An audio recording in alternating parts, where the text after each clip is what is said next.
드디어 엘리야가 우리가 지난 시간에 기억하고 있는 것처럼요, 이세벨을 피하여 그가 모든 나무 밑에서 시계도 되고 또 광야를 40주 40야를 걸으면서 갈멜산 동굴에서 또 하나님의 음성을 듣게 되죠. 그때 참 기이한 장면 하나가 나타났는데 그게 뭐냐면은 하나님이 자신을 드러낸 사람이 있다면, 대면하여 본 사람이 있다면 모세 이전에도 없었고 모세 이후에도 없었고 모세와 같은 사람이 없다라고 성경은 증언하고 있지 않습니까?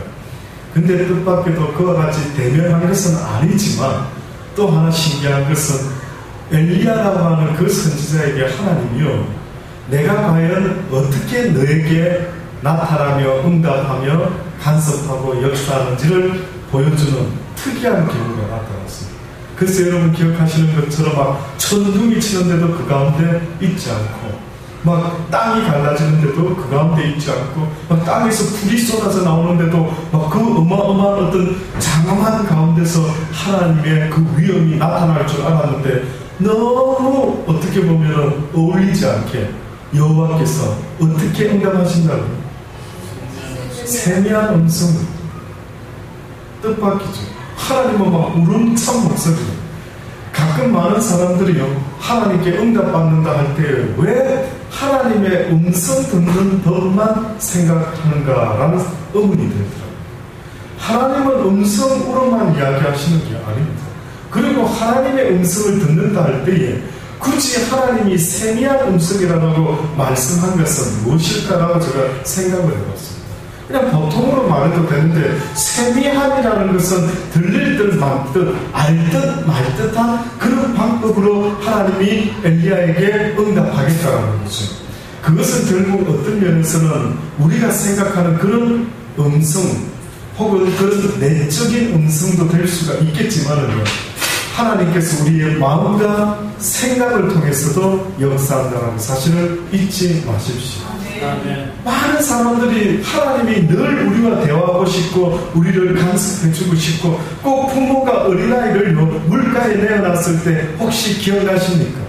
여러분, 부모로서 자식을 물가에 내놨을 때 어떤 심정과 어떤 마음이 들던가요? 간섭할까요? 안 할까요? 이 땅에 하나님이 우리를 지으셔서 이 땅에 뒀을 때에 간섭하실까요? 안 할까요? 간섭하지요. 그런데 하나님은 늘 간섭하고 계신데 안타깝게도 그 하나님의 간섭을 못 느끼는 사람들이 너무너무 많은 거예요. 그러니 하나님은 답답한 거죠. 왜 또 가만히 있으면 마음을 앞세우지 말고 좀 가만히 잠잠히 서서 만군의 여호와 너희 하나님이 어떻게 너에게 나타나는지를 좀 기다려 보아라 하지 않습니까? 너무 앞서는 겁니다. 요즘 우리 시대에는 앞설 뿐만 아니라 본인의 생각이 너무 많고 또 우리의 마음을 빼앗는 것들이 너무 많은 시대입니다. 저는 사실 우리 시대가 얼마나 어려운 시대인가 하는 것을 뼈저리게 느끼고 있습니다. 뼈저리게 느끼고 있습니다. 우리 시대가 너무너무 힘든 시대인 것 같습니다. 과연 이 시대만큼 우리 아이들의 마음을 빼앗고 우리의 마음을 빼앗기에 아주 풍성한 시대가 과연 어느 시대에 있습니까? 어느 때는요, 정말 시골에서 아이를 키워보고 싶어요. 아예 깡촌에 들어가가지고. 그래서 할 수만 있다면, 물론 그것은 우리 마음대로 되는 건 아니지만 할 수만 있다면은 아이들을 선언을 하는 것보다 오히려 제 가운데 망하지 않도록 어찌 한번 지켜보고 싶은 그런 마음으로 아예 전기불도 없는 곳에 들어가서 정말로 한번 아이들을 키워봤으면 할 정도로요.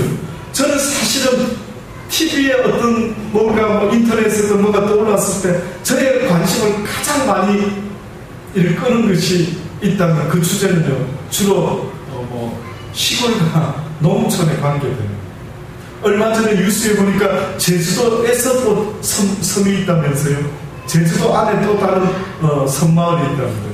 그 마을에 전체가 태양열로 또 풍향을 도는 그 발전기로 해가지고는 모든 전기를 갖다가 그걸로 만듭니다.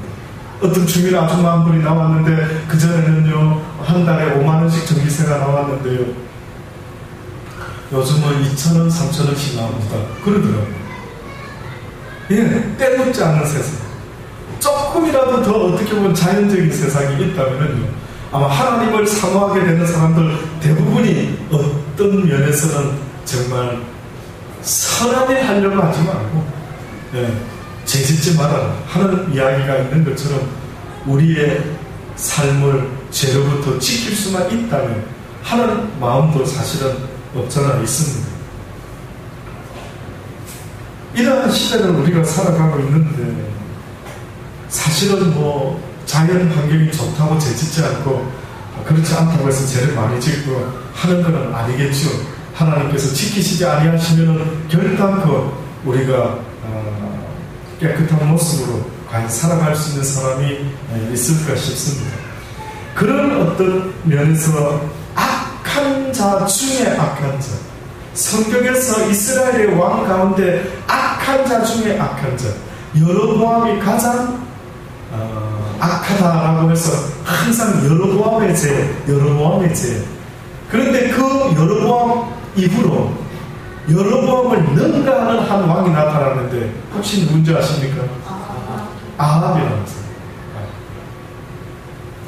근데 뜻밖에도 오늘 성경에 재미난 표현이 있는데요. 아합이라고 하는 자는 어떤 면에서는 그 20절에 보면 아합이 엘리야에게 이르되 나의 대적이여 내가 나를 찾았느냐 대답하되 내가 찾았노라 내가 스스로 팔려서 여호와 보시기에 악을 행하였느니라. 야 아합아 너는 스스로 팔려서 여호와 보시기에 악을 행하였다. 이 표현의 의미 속에는요 네가 어찌하여 네 아내 이세벨의 말을 듣고 충동받아가지고 그렇게 죄를 지었느냐. 뜻밖의 네가 어찌하여 이세벨의 충동을 받고 네가 그렇게 죄를 지었느냐. 누군가가 자기에게 어떤 충동을 주는데 해피름은 죄짓는 충동을 주는 거예요. 나쁜 짓을 하도록 충동을 주는 것입니다.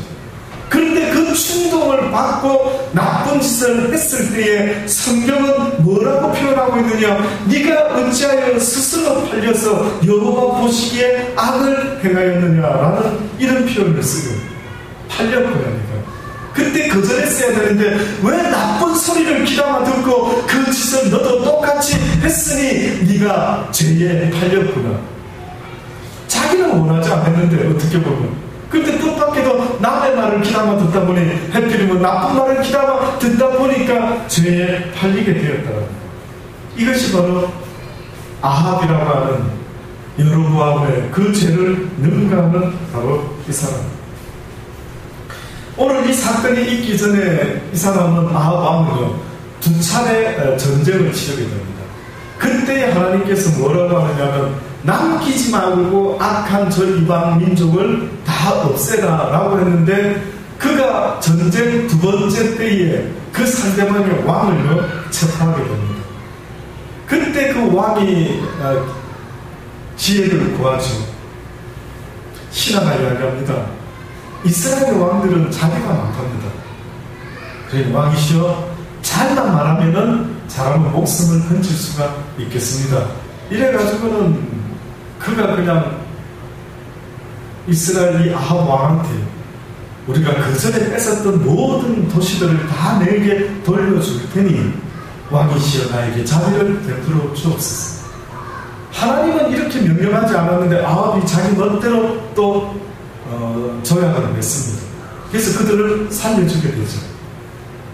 그때의 선지자 한 사람이 나타납니다. 엘리야가 아닌 다른 사람이. 그에게 하나님께서 가서 전하라고 이야기합니다. 네가 어찌하여 그렇게 했느냐. 이거를 갖다가 예를 삼는데 그 선지자가 누구한테 이야기합니다. 내 뺨을 한 대 때려줘. 했더니만 뺨을 안 때리는 겁니다. 야단을 칩니다. 네가 죽으리라. 그 다음에 또 다른 사람한테 내 뺨을 좀 쳐줘. 아주 확실하게. 그랬더니만 상대방이 막 주먹으로 확실하게 눈탱이가 반탱이 되게 한 방 매깁니다. 그거를 갖다가 수건으로 묶어가지고요. 그 다음에 아합왕을 찾아갑니다. 그러면서 그 선지자가 자기의 모습을 보이면서 쳐라고 이렇게 했는데 하나님께서 그 악한 자들을 이렇게 치라고 불 말했는데 어찌하여 왕이 여호와의 말씀을 어겼나이까? 하나님께서 당신과 당신의 나라를 이렇게 치실 것입니다. 경고를 받아들였습니다. 근데 그 다음에 또 무슨 사건이 벌어지고 말았냐면 성경에서 어떻게 보면 가장 유명한 사건 중에 한 사건이 나옵니다. 그게 바로 나봇의 포도원을 뺏은 사건입니다. 나봇이라고 하는 사람이 있은 모양입니다. 근데 이 사람이 포도원을 갖고 있었는데 어떻게 된 상황인지는 몰라도 아합 왕이 이 나봇의 포도원이 성에 가까이 있고, 야, 이 성에다가 내가 이 밭을 사가지고 좀 내가 원하는 거 키워서 먹고 이랬으면 좋겠다. 뭐 어떤 생각을 했는지 나봇에게 포도원을 팔아라고 해요. 근데 뜻밖의 우리 같으면 왕이 팔아라면 팔까요, 팔지 않을까요? 값을 두둑히 쳐서 주겠다고까지 하는데도 뜻밖에도 이 나봇이 팔지 않습니다. 조금 어색합니다. 무슨 이유지?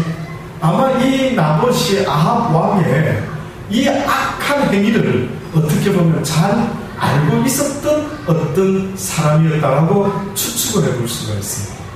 그래서 이 사람이 끝까지 우기고 아합에게 이 포도밭을 팔지 않습니다. 그 아합이 근심이 되가 입맛이 뚝 떨어져가지고 밥도 잘 안 먹는 겁니다. 그때 그의 악한 아내 이세벨, 뭐 악처럼 소문난 누구지요? 너 자신을 알라. 소크라테스의 처가 세상에서 악처로 소문났다고 하잖아요. 성경에서는요, 가장 악처로 소문난 자가 있다면 바로 이 이세벨입니다. 이 악한 여자가, 이 아내가 어떻게 하는 줄 아십니까? 여보, 허니, 왜 그렇게 근심하고 있어? 물어보면.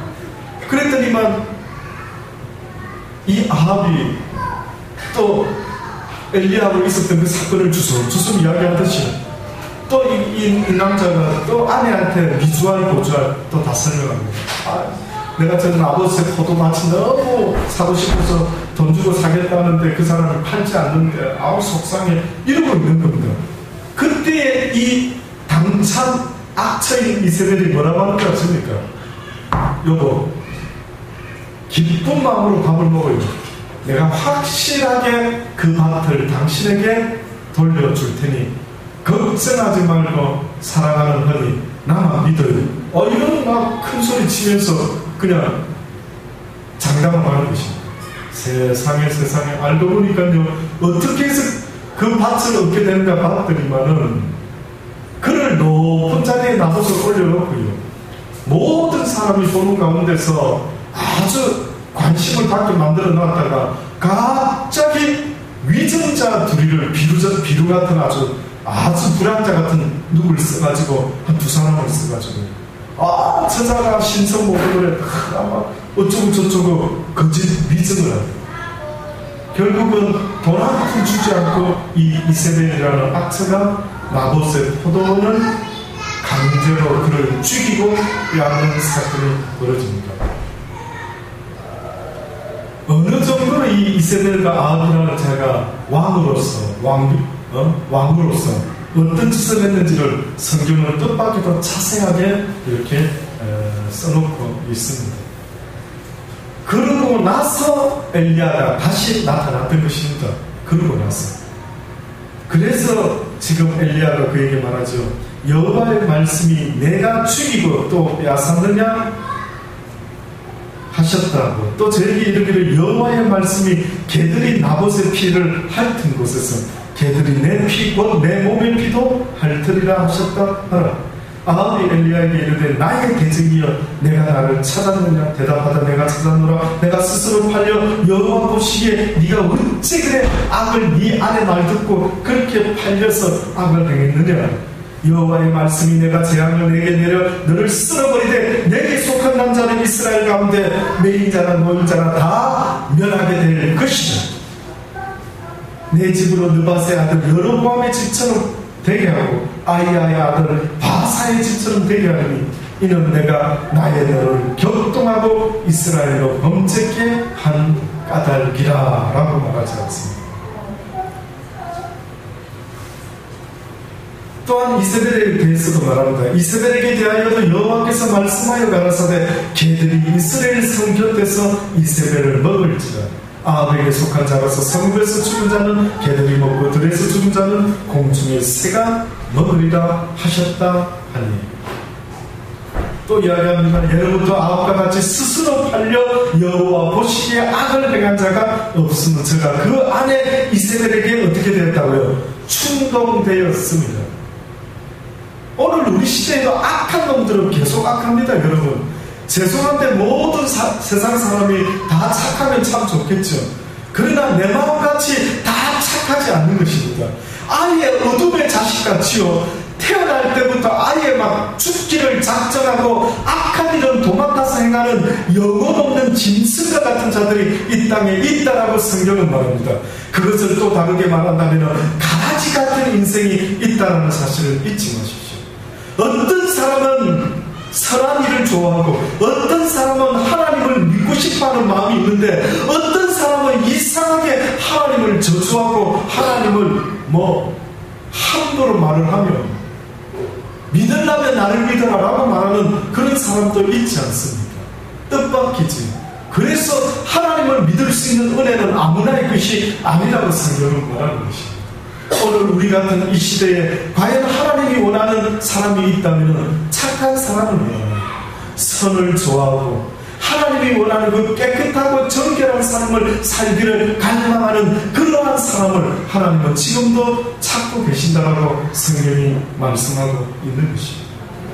그런데 이세벨과 같은 자들이, 아합과 같은 자들이 얼마나 많은지, 큰 일을 하면서도 눈 하나 끔찍 안 하고 사람을 죽이고 빼앗는 것도 눈 하나 끔찍 안 하고 또 그 나쁜 이야기를 듣고, 여보 이거 어떻게 해서 포도밭을 얻었지? 틀림없이 이야기 안 했겠습니까? 내가 머리 좀 썼지, 힘 좀 썼지, 아니 당신 어떻게 하려고 이렇게 했어? 큰일 난 일을. 어떻게 보면 아합이라는 사람이 있고 굳이 비교할 수 있는 사람은 없을 수도 있겠지만 이 장면에서는 여러분 생각나는 분 없습니까? 혹시 거슬러 올라가면은 우리의 조상이신 아담 할아버지가 있습니다. 성경에 보면은 태초에 죄를 지은 사람이 여자일까요? 남자일까요? 여자였어요. 한 남편의 아내였어요. 그 여인이 죄를 짓는데 분명히 하나님이 따먹지 말라고 했다 그랬죠. 그러면 아담이 직접 듣고 하와는 한치 건너서 들었을 것이다 라고 거의 대부분의 학자들이 이야기합니다. 예, 그럴 수도 있겠고요. 그래서 어쨌든 하와가 선악과를 따먹었을 때에 아담한테 뭐라고 말합니까? 해필이면 또 그때도 이 아름다운 여인이 흔히 자기 이렇게 이야기해요. 그래가지고는 그냥 성경에 보면은 학자들이 막 그걸 가지고 계산을 합니다. 몇 초 걸렸을까? 몇 분 걸렸을까? 과연 자기 했을 때 바로 입을 참새같이 쫙 벌리고 주는 선악과를 아담이 다 먹었을까? 이것도 신학자들이 막 고민이 되는 거예요. 왜 고민하는지 아십니까? 하나님의 형상을 따라 지음받은 아담이 설마 나쁜 일을 한 아내에게 여보 이거 지금 무슨 일이야 도대체? 뭐 때문에 이것을 따먹었어? 이러면 안 되지? 이렇게 조금 나갔어야 되는 거죠. 부부가 둘 중에 한 사람이라도 깨어있으면 그래도 그 집안은 살아나게 되는 것이죠. 아나니아와 삽비라라는 부부는 어떻게 했습니까? 하나님께 밭을 팔아서 헌금을 하는데 두 사람이 똑같은 마음으로 그 짓을 꾀하지 않습니다. 그래서 성경에 한 영혼만 제대로 바로 서 있는 그런 집안이면은 삭개오의 집안같이 뭐라고 말합니까? 삭개오야, 오늘 내 집에 구원을 해. 너와 내 집이 구원을 받으리라. 집안에서 예수를 제대로 믿는, 하나님을 제대로 믿는 착한 마음을 가진 제대로 된 사람 한 사람만 있어도 그 집안 식구들에게 선이 악을 이길 수 있다. 결코 악이 선을 이길 수는 없다라고 성경이 말합니다. 왜냐하면 내가 사망을 이겼노라. 죄의 권세인 사망을 예수 그리스도께서 이겼다고 말씀하셨으니 누구든지 나를 믿는 자는 죄에서 해방되고 뿐만 아니라 죄를 이기리라. 대적하라 물러가리라.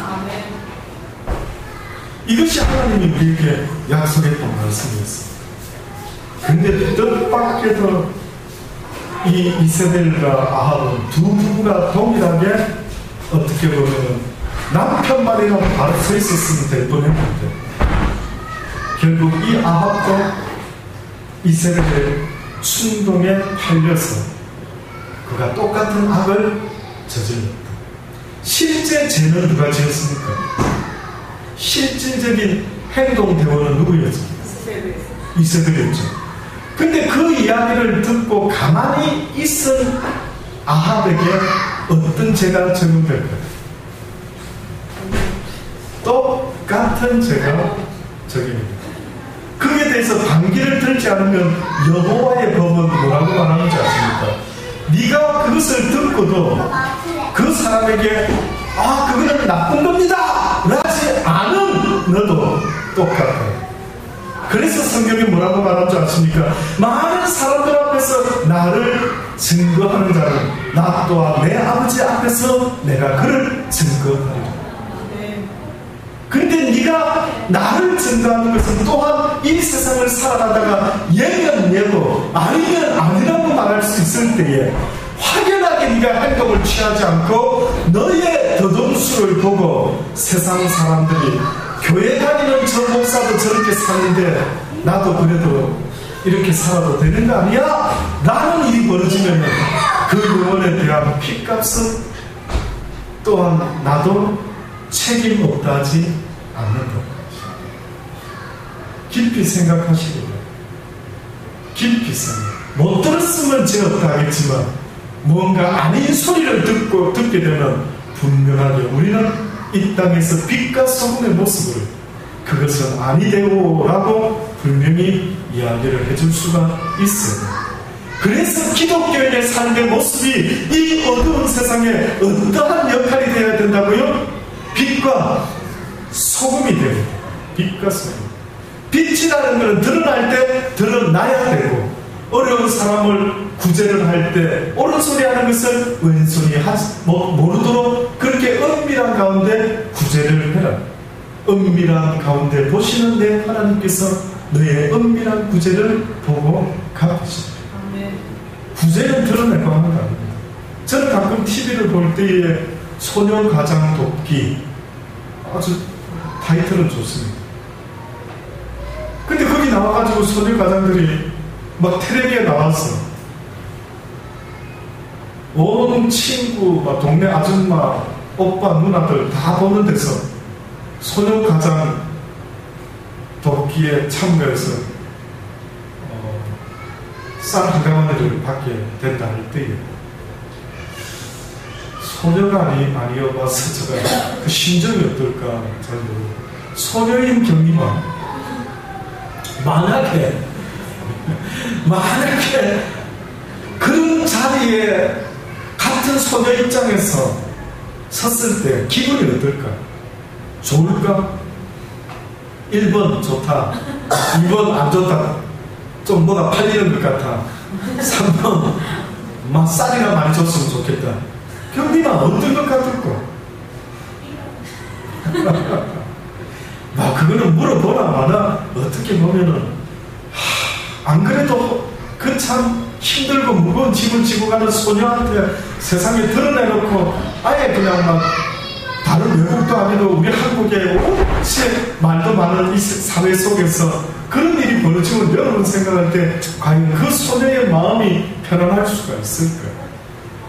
정말 그들에게 필요한 것은 오른손이 하는 일을 왼손이 모르도록 도왔어야 되는 것 아닐까라는 생각이 들어요. 완전히 선한 일을 하는 것을 자랑 삼아 드러내고 막 하는 이런 일들을 볼 때마다 때로는 하나님의 그 말씀이 떠오르는 것입니다. 그렇구나. 너희는 이 세상의 빛과 소금이 되어가는 것은 소금은 녹아져 없어져야 해요. 네가 불타 없어짐으로 밝은 사회를 만들고 맛있는 음식을 만들어내는 것처럼 네가 이 세상에서 살아가면서 교회 다니면 기독교인의 그 의미는 교회만 다니면 되는 것이 아니다.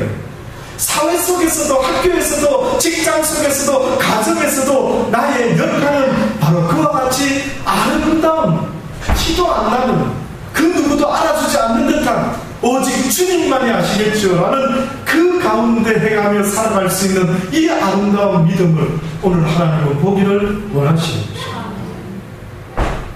저는 이곳에 있는 저와 여러분이 그런 복된 믿음을 가진 사람들이 다 되기를 원합니다. 여호와의 말씀이 기셉 사람 엘리야에게 임하여 가라사대 너무나 뜻밖의 이 아합 왕이요 이런 악한 행위 가운데 죽었어야 되는데 갑자기 반전이 일어납니다. 갑자기 반전이 일어납니다. 와, 놀랐습니다. 무슨 반전이죠? 27절에 보면 아합이 이 모든 말씀을 들을 때에 그가 갑자기 그 옷을 찢고 굵은 배로 몸을 독이고 금식하고 굵은 배에 누우며 행보도 천천히 한지라. 세상에 이거는 이렇게 해도 용서, 저 같으면 용서 안 해주는데, 그치?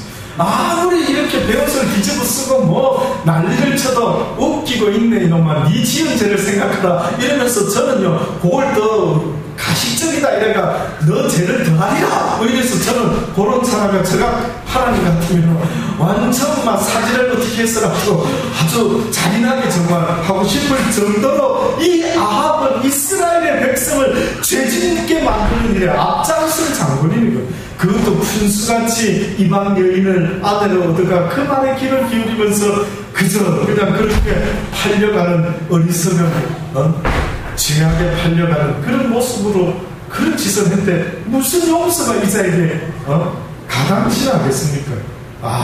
그런데 그의 그 모습을 보고 하나님께서 엘리야에게 말씀을 합니다. 아합이 내 앞에서 겸비함을 엘리야야 네가 보았느냐? 저가 내 앞에서 겸비함으로 인하여 내가 재앙을 저의 시대에 내리지 아니하고 그 아들의 시대에야 그 집에 재앙을 내리리라.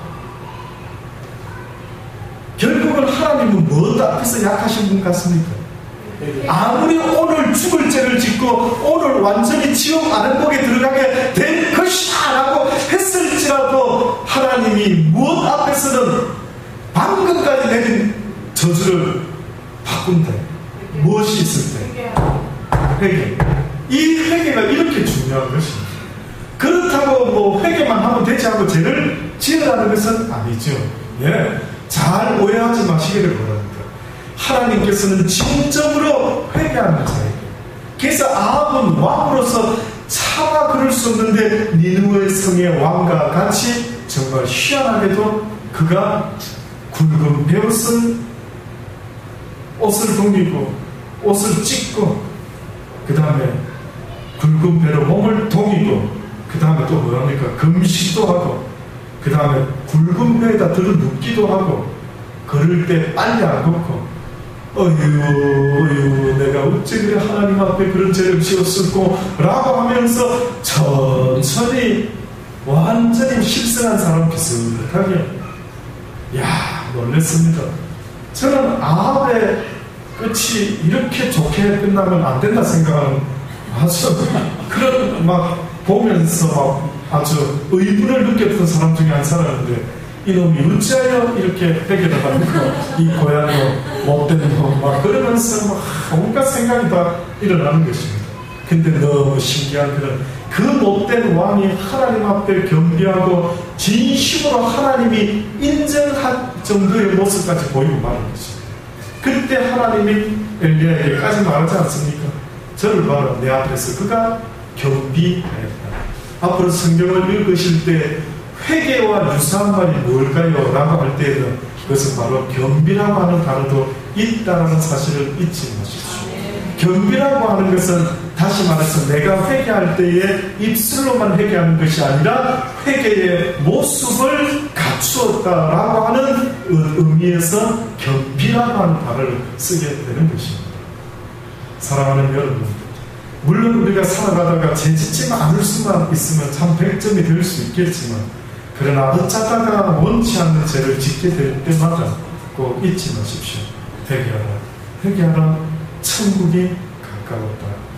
오늘 이 시대에도 수많은 사람들이 하나님을 알지 못하고 짓는 많은 죄들 속에 쌓여 있지만, 그러나 누군가가 가서 그들에게 회개하셔야 됩니다.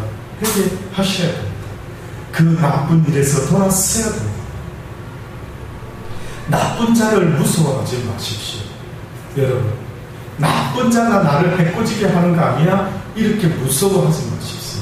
하나님을 믿는 사람들은 조심은 하지만은, 그러나 내 생명의 주권자 되시는 하나님 앞에서 산다라고 하는 것은 곧 이 어두운 죄악 가운데 살아간다라는 것과 똑같기 때문에, 내가 하나님 앞에 서 있다라는 말은 또한 내가 어두운 이 세상 앞에 서서 하나님을 바라보며 살아간다는 것과 똑같습니다.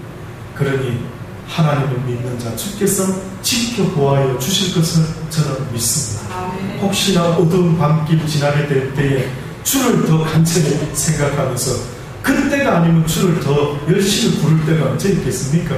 오히려 무서운 생각날 때 하나님을 찬양하며 골목길 걸어서 돌아 집으로 돌아갈 수 있는 그런 어떤 담대함 속에 이 세상 인생 어두운 길 가운데 그렇게 하나님을 찬양하며 하나님을 부르며 살아갈 수 있는 저와 여러분의 삶이 되기를 간절히 주의 이름으로 축원합니다.